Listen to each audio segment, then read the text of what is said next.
এখন প্রায় বেলা 11টা, সাড়ে 11টা বেজে গেছে, আর এখন ও নিয়ে এসছে চিংড়ি মাছ। তো কী করা যায়, চিংড়ি মাছগুলো কাটছি, বসে আছি। আর এই যে আমার আশেপাশে যেসব মুরগিগুলো দেখছো না, এগুলো সব কটাই আমার মুরগি, আর এরা খুব ভালো ডিমও দেয়। মানে প্রতিদিন 4টে মুরগি প্রতিদিন 4টে করেই ডিম দেবে, একদিনও মিস যায় না। এবার খুব ভুলবশত 1-2 দিন হয়তো মিস যায়। চিংড়ি মাছ দিয়ে কি করব ভাবতে ভাবতে কাটছি, আর ভাবছি যে কি রান্না করব। শেষমেশ এঁচোড় এনেছিল, এঁচোড় দিয়ে আর চিংড়ি মাছটাই করেছিলাম। তো চিংড়ি মাছ কাটা হয়ে গেছে, এবার কি করা যায়, সবজি টবজিগুলো কাটি টুকটুক করে। আর আমার বরমশাই বাড়িতে থাকলে ও আমাকে অনেক সাহায্য করে দেয়। তো আজকে বললাম, এই গরমে তুমি সব সময় তো বাইরে কষ্ট করো, আজকে আমি সব করে নিচ্ছি, তুমি বসো। আর আমার ঘরে এত ইঁদুর যে আমি আলু, টমেটো, পেঁয়াজ টিয়াজ বাইরে রেখে দিই, সব রাত্রেবেলা খেয়ে রেখে দেবে ইঁদুর। লাস্টে না পেরে এই যে টাওয়ালটা দেখলে আমি সরিয়ে নিলাম, ওই টাওয়াল চাপা দিয়ে রেখে দিয়েছিলাম আলুগুলো। আর আমার ফ্রিজের নিচে যে এমনি ঠান্ডা করার যে ওই বাকেটটা আছে, কিন্তু নিচে সবজি রাখার যে বাকেট থাকে, ওই বাকেট নেই ফ্রিজের নিচে। ওই জন্য ওই সবজিগুলো আমাকে র্যাকেই রাখতে হয়। এত গরমে এখন উনি কোল্ড ড্রিঙ্কস খাবে, এবারে খুঁজে গ্লাস খুঁজে পাচ্ছে না, অথচ শোকেসের মধ্যে সব গ্লাস আছে। আমি বলছি তুমি ভালো করে দেখো, ও তো খুঁজবেই না, না নেই। আবার সেই আমাকে উঠে গিয়ে গ্লাস দুটো খুঁজে দিতে হলো। প্রচণ্ড গরম, তো গরমে কিছু করার নেই, ওই জন্য ঠান্ডায় শুধু কোল্ড ড্রিঙ্কস, লস্যি, তরমুজ এইসব খাচ্ছি। কিন্তু অতিরিক্ত কোল্ড ড্রিঙ্কস খাওয়াটাও ভালো না।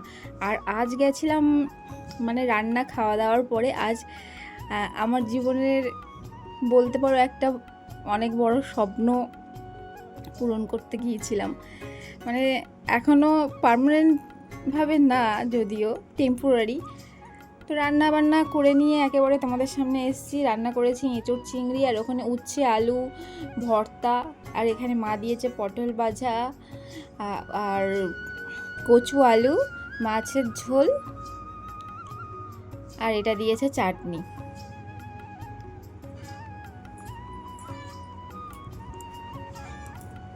না খেয়ে দিয়ে বসে আছি। এখন প্রায় 2-2:30 বাজে, আর আমার ডক্টরের অ্যাপয়েন্টমেন্ট নেওয়া আছে 4টের দিকে, 4টে, 4:30 এরকম অ্যাপয়েন্টমেন্ট নেওয়া আছে। ডক্টর আসবে বলেছেন, সেই পাটুলিতে যেতে হবে, পাটুলি।